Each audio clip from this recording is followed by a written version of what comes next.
ব্যাংককের government হাউসের সামনে জমায়েত হয়েছেন শতাধিক বিক্ষোভকারী। স্লোগান তুলছেন প্রধানমন্ত্রী পেতং তার্ন সিনাওয়াত্রার বিরুদ্ধে। মূলত সীমান্ত উত্তেজনার সময় একটি বিতর্কিত ফোন আলাপ ফাঁস হওয়ার পর থেকেই রাজনৈতিক অস্থিরতা বাড়তে থাকে থাইল্যান্ডে।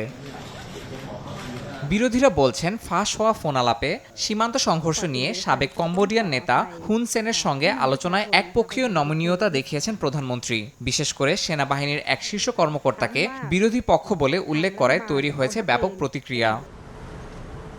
এই ঘটনার জেরে প্রধানমন্ত্রীর জোট থেকে সরে গেছে একটি বড় অংশীদার দল। তীব্র সমালোচনায় মুখর হয়েছেন জাতীয়তাবাদী ও সামরিকপন্থী গোষ্ঠী। সিনাওয়াত্রার বাবা থাকসিন সিনাওয়াত্রার সমালোচকরাও সুযোগ নিয়ে আরও চাপে ফেলছেন বর্তমান সরকারকে। তীব্র রাজনৈতিক চাপে ক্ষমতা ধরে রাখতে মরিয়া প্রধানমন্ত্রী বলছেন, সরকার ও সেনাবাহিনী ঐক্যবদ্ধভাবে সার্বভৌমত্ব রক্ষায় কাজ করছে। তবে কূটনৈতিক প্রটোকল ভেঙে কম্বোডিয়ার পক্ষ থেকে ফোনালাপ প্রকাশে নতুন করে উত্তেজনা তৈরি হয়েছে দুই দেশের সম্পর্কে।